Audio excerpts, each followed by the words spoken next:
FY26 operating budget being held by the Finance Committee with the option of a committee of the whole with the town council. And I do see that we have a committee of the whole.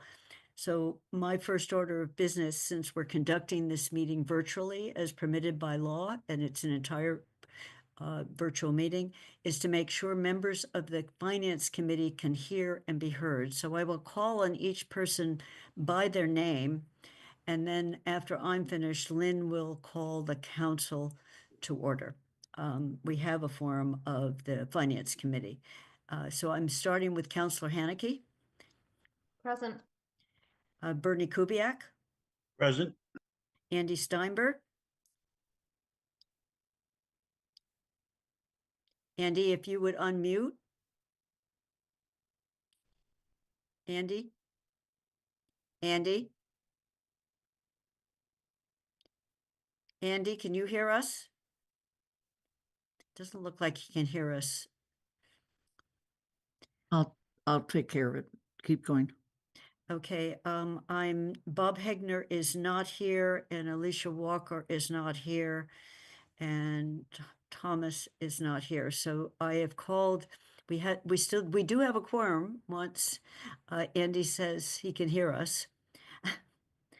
Andy, can you hear us? We're not hearing you. Make sure your sound is turned up, Andy.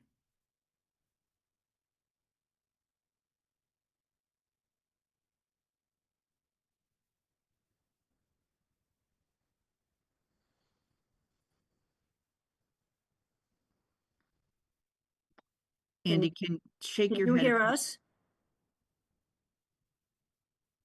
It doesn't look like he can hear us. Well, I see your lips moving, but we're not hearing you.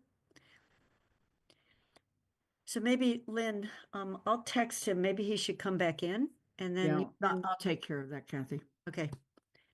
All right, so I'll turn it over to Lynn to call the council to order. Okay. Hold in, just. Okay. I'd like to proceed with the rest of the council that's here. And please unmute and answer present when I read your name. Hold on 2 seconds. Pat DeAngelis. Present. Anna Devlin Gothier. Present. George Ryan. Present. Pam Rooney. I'm here. Councillor Ette. Present. Councillor Lord. Present. And Kathy, I noticed that Bob Yeah. Hegner has joined Bob us. Hegner's joined us. Bob is co-chair of finance. Bob, can you hear us? Yes, I can. Sorry I'm late. Okay.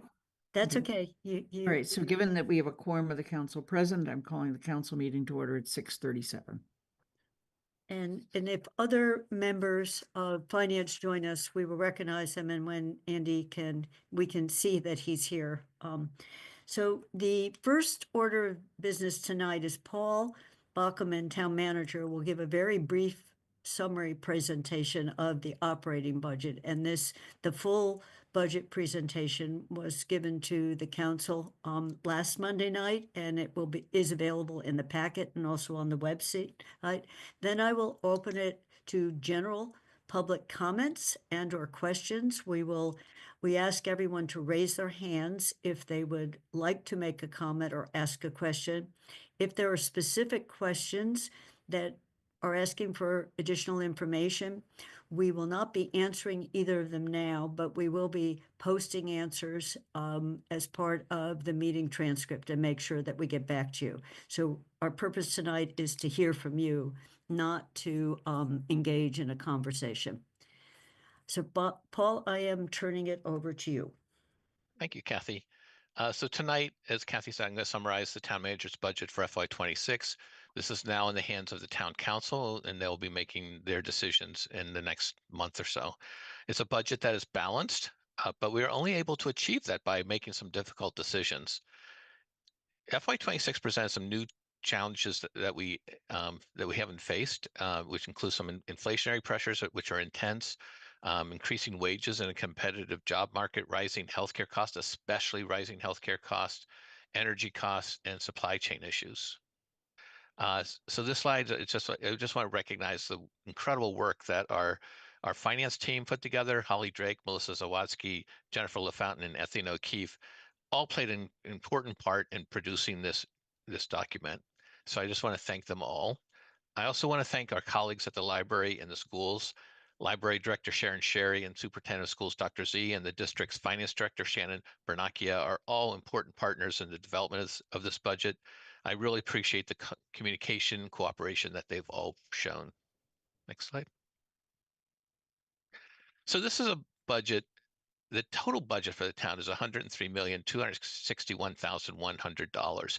It's the first time that our budget has exceeded $100 million. The budget is balanced, no override is required. The budget reflects and supports important community values and recognizes the importance of providing excellent services and fiscal stability.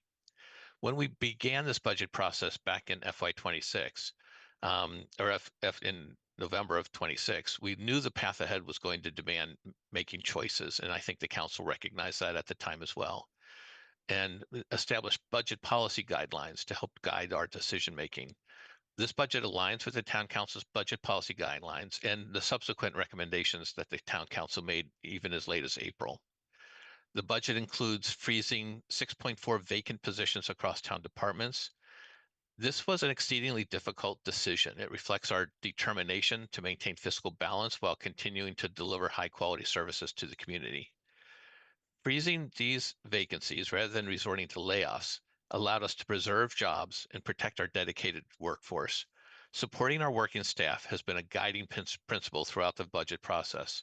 This approach also enables us to meet our commitments for health insurance, honor our collective bargaining partners by funding FY26 cost of living adjustments, and this explicitly acknowledges both the rising cost of living and the invaluable contributions of our town staff.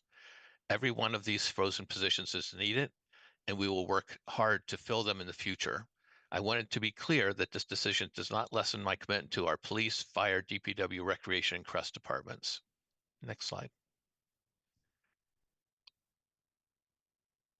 Oops. So our budget, if you look at this, it's made up of 5 major components. There's the town municipal budget, which is all the town services, police, fire, DPW, town hall, things like that. There's the elementary schools, we have 3 elementary schools. There's the library. There's the Amherst Pelham Regional School District, and we have the capital improvement program. And they each have an important role to play in making sure our town is a great place to live. Next slide. So I've already talked about rising health insurance and fixed cost.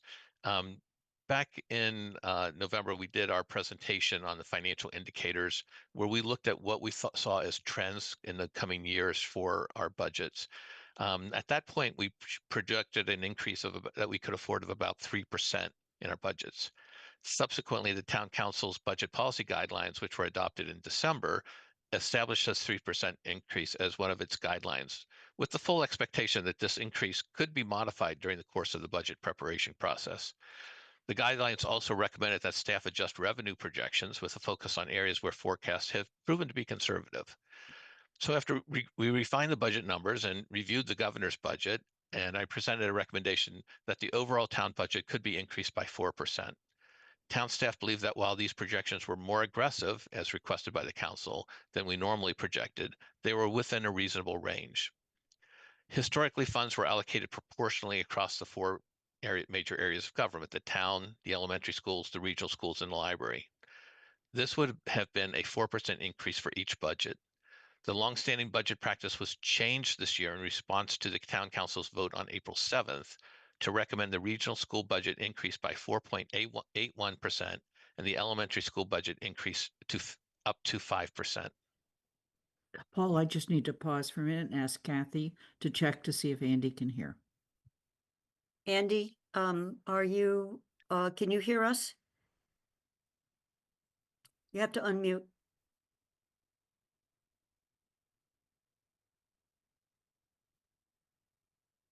It looks like you're still muted. Now I can hear. I'm still having computer problems, but I can hear. Great. Thank you for joining us. Okay, next slide, Lynn. So when we start a budget project, we really start with revenues. You can't spend what you don't have. We start with a 2.5 increase in property taxes that were allowed under Proposition 2.5, and then we can add new growth, and that comes up about to 3.5% increase in our revenue from property taxes. This does not include any of the revenue that would be coming into the town for the debt exclusion override that was passed for the elementary school. So we estimate that this is what we should be able to expect this year. Local receipts were boosted utilizing projections that were more aggressive, i.e. less conservative than prior years. In state aid, we projected to have a minimal increase, especially in other general governmental aid, which is UGA, and Chapter 70, which goes to the schools.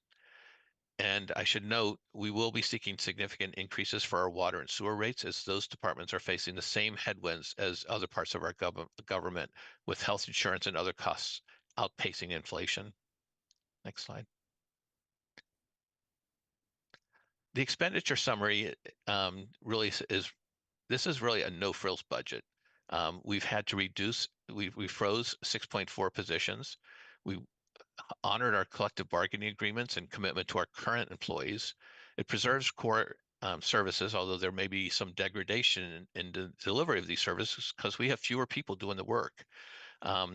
We will be moving forward with the council's rental registration program, the CRESS initiative, albeit with 2 fewer positions, full funding for DEI and sustainability, and reduced staffing in police and fire and finance. Next slide. For education funding, the council took a vote in early April, increasing the request that we include funding for the regional school and the elementary schools. The Regional School Committee voted on March 31 to request an increase of 4.81% from the town of Amherst. The overall increase for the regional school budget for all 4 towns is 6.5%. The town share represents reverting to the assessment method agreed to in the Regional School District Agreement, agreed to by all 4 towns in the region. The Amherst School Committee, so that's 4.81%, and we're meeting that request by the Regional School Committee. The Amherst School Committee, which oversees the town's 3 elementary schools, voted an increase of 6.6%. This increase is not in compliance with the town council's guidelines, nor within the town council's April 7th vote to recommend up to 5%. So I have included a full 5% into the budget, noting that 1% of the funding is bridge funding, which means it's one-time funding that produces that full 5% increase. Next slide. So the council has established significant goals for the town manager and my staff to meet. And we are going to be working hard to meet them all. I think we will be able to meet the vast majority of them, although we may have some challenges. And I do want to just call out one thing. A week ago, Sustainability Director Stephanie Ciccarello and I received the Climate Leader Community designation, and we're part of the first group in the state to achieve this designation. The Lieutenant Governor in her remarks said that this designation was for those overachieving climate activist communities, and Amherst certainly is one of them. And the budget maintains providing funds to support climate action initiatives and making our buildings and vehicles use less fossil fuel. Next slide. So in conclusion, this is a realistic, no-nonsense budget. It balances our commitments to a strong fiscal policy with the recognized needs and desires of the community. We have emphasized resilience, as our staff will be trying to meet the many needs of the town, but with fewer employees. We will need compassion, understanding, and supportive ideas to navigate these coming years. And lastly, we have taken the responsible road. I really did not want to have to reduce the town's staff, freezing these positions, but each of these positions would provide added support for the many duties of these departments. Fiscal responsibility is crucial. Without a strong fiscal base, no initiatives are possible. Next slide. And so this is a budget calendar where we are. You see the first 3 things. Tonight is our 3rd check box, which is May 12th, which is the public hearing tonight. And then there will be a public forum on the capital improvement program on June 2nd, and the town council is projected to vote on June 16th.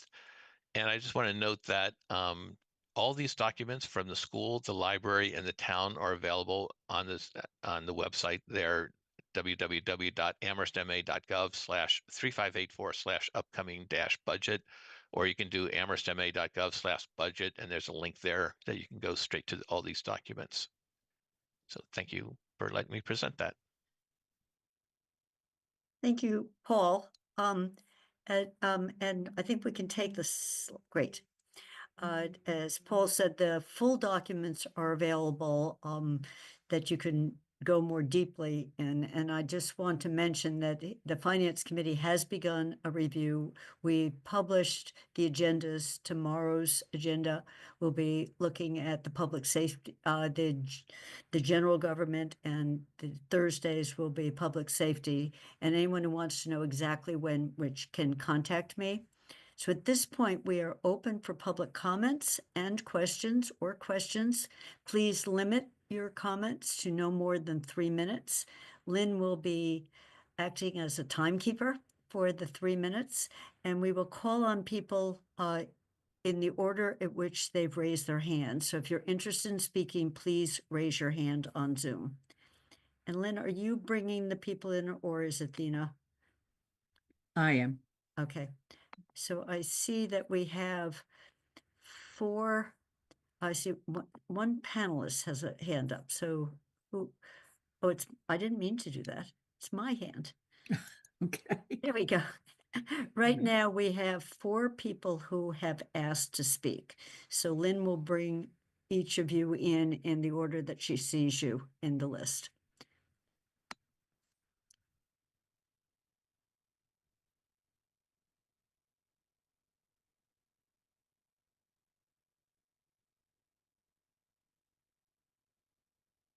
So Vince O'Connor, you are with us. If you unmute, and you have up to 3 minutes, please state your name and where you live.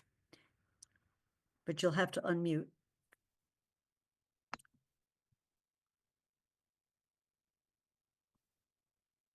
Vince?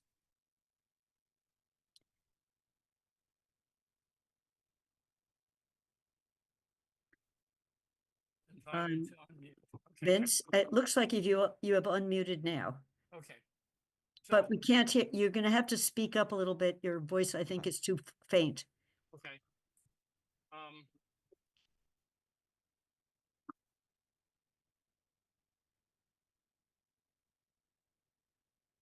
If- I think it will help if I unmask. So my only comment about the budget is about the process relating to road and street repair. I think that the council has a structural problem that I would like the council to consider. I really think that as a way to make sure that some streets other than the main thoroughfares get done is that each council member should be invited to publicly name streets, 2 streets in their district, and the at-large councilors as well, and have those nominations for repair be publicized, be itemized, and be discussed at a meeting of a committee to be set up by the council. Not a formal public works committee that would take matters out of the hands of the council, but a public works committee of the council that would meet in public, enable the public to attend, and have a focus on, allow there to be a focus, both by councilors and the public, on neighborhood streets that have been left to disrepair.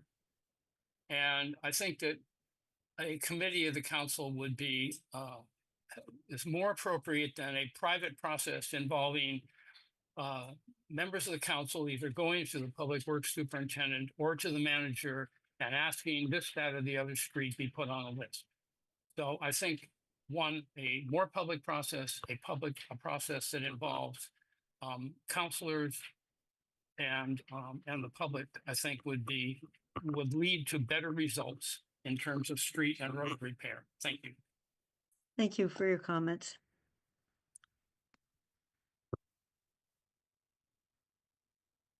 Athena, I have a question. How do I remove him, but now allow him to be back in the attendees? There's a little button up on the right. Sorry. Usually, Oh, can- he's gone. you can Okay, do, you could do the ... remove permission to talk. yeah, got it. Next one is coming in. Then if you just press allow to talk instead of promote to panelists, this will be a little quicker. Thank you. So Rich and Meg, if you unmute, Rich and Meg McClellan, you have joined us. Hi, I'm Rich McLean. I live on Alpine Drive. I wanted to thank the council for voting for an increase over the 4% for the regional and elementary schools. I really appreciate that some effort was made towards stemming the budgetary problems with the schools. I also, though, wanted to really emphasize that I've attended 2 budget presentations now, and I've been very disappointed that neither one has explicitly stated that the schools are still losing nearly 24 positions, and that yes, this budget did increase funds provided to the school districts more than the 4%, but they're still not meeting the needs of our school districts. I do appreciate that efforts were made to stem the problems, but we have not solved these problems. They will come again next year. We need to be doing more to fund our schools. Thank you. Thank you very much for your comments.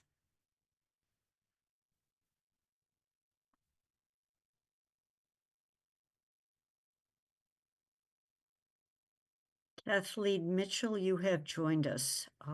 Can you hear me? Yes. Okay. Yeah, I just wanted to make a quick comment. First, I just wanted to thank the town manager for making a lot of this information very clear in both the budget and in the presentation about exactly where the trade-offs were being made, where money was coming from.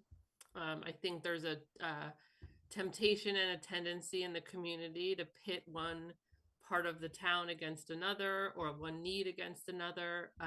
And so I just think transparency and how that is happening is very important.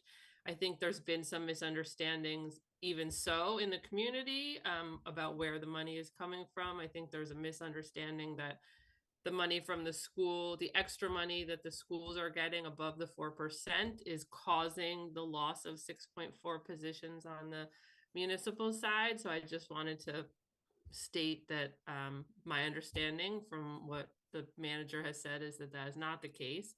And I just will echo what the previous commenter said, that even though the schools are getting above guidance, they are cutting a tremendous number of positions and a tremendous amount of money compared to what level services would be. So we even with this additional money, we will see significant changes in both the elementary and the regional schools and the impacts on our educators and our students. So I do appreciate the additional, but I just want it to be part of the narrative that the need is not met, and that, you know, the road forward is still going to be difficult. So I appreciate it, and I appreciate the opportunity to speak. Thank you. Thank you very much for your comment. And I want to pause quickly. Martha Hammer, you joined us, but let me just make sure. I see that Alicia Walker, who is a member of the Finance Committee, has joined us, and I want to make sure Alicia can hear and we can hear her. Alicia? Hi, Kathy. Yes, can you hear me? Yes, we can. Awesome, thank you. Okay, Martha, you are with us. Thank you. Martha Hanner, District 5, speaking as an individual. Our town budget should reflect our values. You, our elected councilors, are responsible for upholding our town's values. The proposed budget cuts CRES, our unarmed responders, below what I think is the threshold for safe and effective functioning. It's not just a 25% loss of responders, but the elimination of the implementation manager's position. This was funded by a grant that ends July 1st. Further grant funding is likely, but it's not here yet. The new federal government's words and actions, particularly the unlawful actions of ICE, are causing so many of our local residents to feel vulnerable and to fearful of any police interactions. Thus, our need for the services of CRES's unarmed responders is far broader and more urgent than initially envisioned. Surely, short-term bridging funds could be found to support the implementation manager until grant funding is secured. Unfortunately, the experienced, dedicated individual who has filled this position since the start of CRES is now leaving just in a couple of weeks once she's been told that her position is eliminated. And to me, that seems very frustrating and unnecessary loss. Yes, there have certainly been challenges, and CRES duties and so on need some rethinking, but CRES is steadily growing under Camille's astute leadership, and many of us can attest to its positive impact. So I hope that you, as a council, will think about that and think about the position specifically of implementation manager. Thank you, and thank you for all of your work. Thank you, Martha.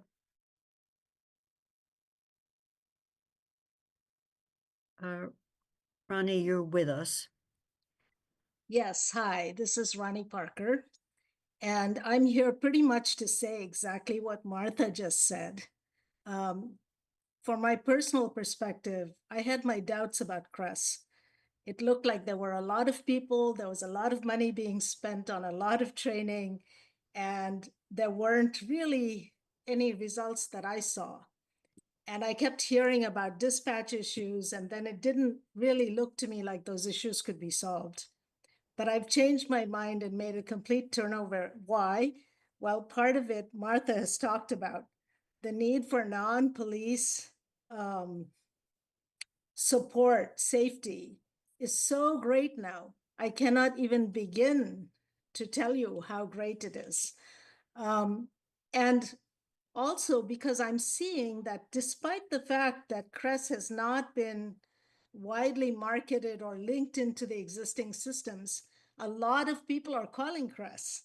People are showing up at CRES. And even though they're not available during the hours that we need them most in the evenings, and that's not their fault, they're placed in a building that closes down at 4 o'clock, even with those restrictions, they've shown how important they are and how valuable they are to our community. And I have also heard personally from a number of individuals about the need for CRES who are the users of its services. So I go with Martha that I understand that cuts need to be made, but not the implementation manager. It would be almost impossible at this time of great need to replace her training and her management and the unique aspects that CRES calls upon. So I would strongly urge you to keep that position. You would only be bridging it till her grant comes through. So that's what I'm calling about. I understand that we have to cuts and it has to go somewhere, but not this particular position at this time, because this is the person who coordinates all the CRES staff. So if you take her away, it's going to make all of it more difficult, including having fewer staff at a time when need is greater. Thank you. Thank you, Ronnie.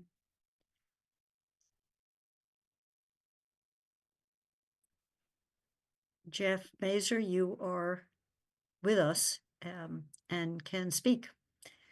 Can you hear me okay? Yes. Okay. Jeff Mazer, I'm at Ridgecrest Road in Amherst. So I was just reading through, I have some questions and thoughts, and Kathy, I know we spoke about the budget. I was looking at the actuals for Q3 2025. I appreciate that information being shared. And, I agree with like what's been said by Kathleen and with and Rich and also the people before in terms of CRES and the cuts that are made. And the thing that I'm concerned about is that like, it looks like there might be more abundance in the budget than, sorry, in the actuals, and that the budget isn't aggressive enough in terms of revenue. When I look at Q3 2025 and I see that the revenues are almost 81% at the end of the quarter, as opposed to 75%, which would be the benchmark, and expenses are 73%.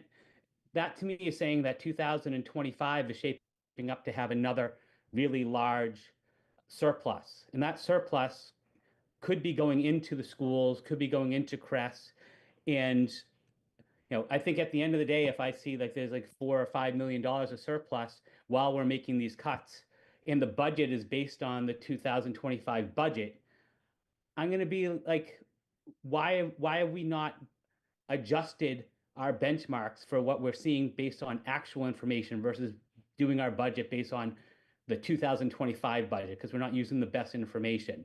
Then at the end of fiscal 26, if we've made these cuts and there's still a $3 or $4 million surplus or even more, I'll actually be upset that I feel like you guys have, I know I really appreciate the work that you're doing and that you have tried to re-put some money into schools, but that there's the opportunity to do more. And I think we have that information right now. And I just kind of question what is happening with the budget if year after year we're having surpluses and the schools having to make these big cuts. And then like this is going to be squirreling away funds that could be used for operations into the capital budget. So I appreciate you listening and just want to put that on record, because I'll come back again next year and the year after if I see this, and I'm going to press harder on this if the same thing happens next year and the year after, because we've made cuts in the schools the past multiple years and we've had multi-million-dollar surpluses at the same time. Thank you. Thank you, Jeff.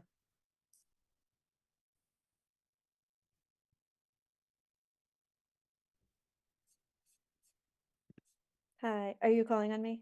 Yes, Amber, you Yeah. you are with us and you can speak. Okay, thanks. My name is Amber Cano Martin and I live in District 2. Coming to speak to you tonight about a couple issues with the budget.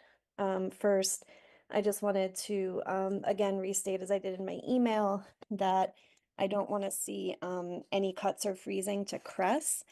I think CRES is really, really important to our town because of, and not just because of, but really highlighted now by the attacks that are coming down from the Trump administration against people of color, against immigrants, against LGBTQ folks.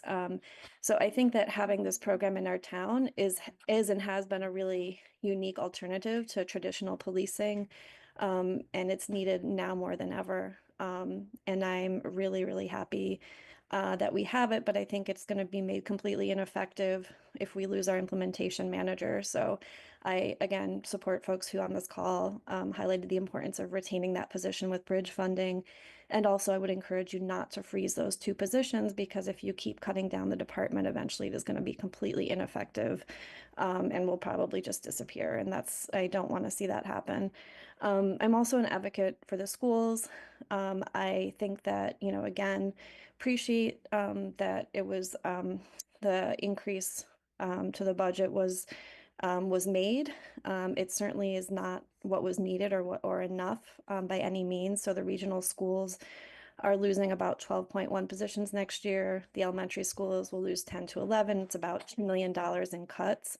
So this is by no means a fully funded budget, and it's really going to hurt our schools after another, our last year when we already had cuts to the schools, getting to the point where there's nothing left to cut. And I don't see any long-term plan, for our schools or by the town manager or by this body, of how we're going to fund them. And I feel that this body has also locked us into a highly expensive and unsustainable library project that now we can do nothing about. And I think that, unfortunately, our schools have been, are going to take the hit And I think year after year, we're going to see the same sad situation where, you know, parents are begging you to see anything frozen or cut. But again, there's plenty of money there. There's a surplus every year. So it's not a lack of money. It's a lack of, you know, good decision making about the money. So I would encourage all of you to reconsider and before you approve this budget. Thanks. Thank you, Amber. Another hand has come up, Lynn.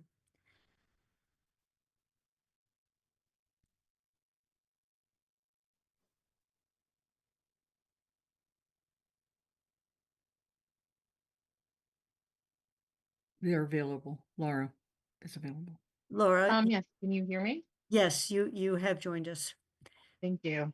I'm calling also, just like a couple other folks that have shared it all. I'm an educator in Amherst Regional Public Schools. And I guess my question is, with this surplus, how, if we invited you in, how do you explain to our students that are being educated that there is this surplus, but that like over 22 positions will be cut? So again, yeah, I just want to know, like, how would you explain that to the students? So that's the comment that I'd like to make. Thank you for your comment.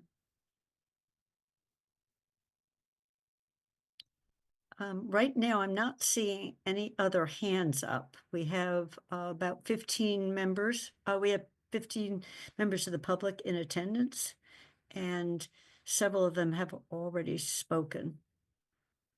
So I'll wait a couple minutes to make sure there are no other comments. And I think everyone knows that written comments are very much appreciated, and we do read them. We got 2 or 3 today on specific areas of the budget. Some were just questions on how to interpret numbers that they were seeing. And I think I personally read every single one of them when they come in, because sometimes it's questions we too have as we're going through the budget. But I'm not seeing any other hands up at this point. We have one more person having had me stall. Another hand is up. Angelica Castro, you are with us. Can you hear me? Yes. Hi, I am Angelica Castro, and I am been resident of Amherst since 2000, and I've raised 4 children here. And I would like to also voice my concern and opinion around CRES. And I know that many times when I needed services and CRES wasn't around, it would have been really great having kids and also kids' friends who had mental health challenges, like just like a lot of us have had, to have some options other than the police department. And so I've worked with CRES. As a community member, I've done trainings with them, and I see the value, the invaluable presence that they've had. And so I also support not cutting anything with CRES, and especially the implementation manager position, as folks have mentioned, what a vital position. And so if that one's eliminated, especially, how does the department continue to function? So I am in support of continuing to fund CRES fully and not make any cuts, again, because of my own personal experiences and folks and friends in the community who have benefited very much from their presence. Thank you. Thank you very much for your comment. I think that at this point, that concludes public comment. So we will, I will entertain a motion to adjourn the Finance Committee meeting, the Finance Committee, and then turn it over to Lynn to adjourn the council meeting. We've adopted a practice of voting to adjourn to make sure we're all in agreement that we're adjourning. So I make a motion to adjourn the I'll Finance second. Committee. It's seconded. So I'll call Kathy as a yes. Mandy? Aye. Bob Hagner,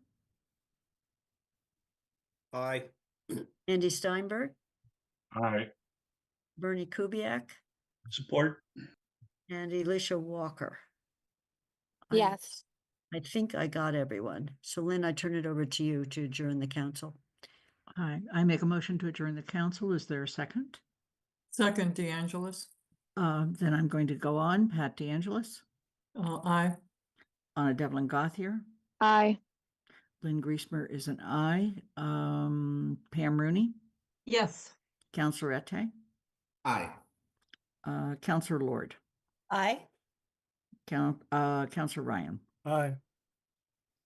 We are adjourned. The finance committee counselors get to vote too, Lynn. Oh, okay, thank you. Counselor Haneke, Aye. Counselor Shane, Yes. Bob Hegner, Yes. Bernie Kubiak. Oops, No, he's not. he doesn't have to. Let's see.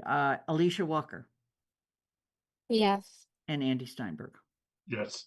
And how about Lynn Griesmer? Oh, I said earlier, Lynn I Griesmer. did. is an Okay. aye. I Okay. missed it. I Thank think you. we are at this point doubly adjourned. Adjourned. And I want to thank all the members of public who took the time to give us comments. I took notes and I think we are all listening closely. So we really appreciate it. The meeting is adjourned at 7:15. Thank you very much.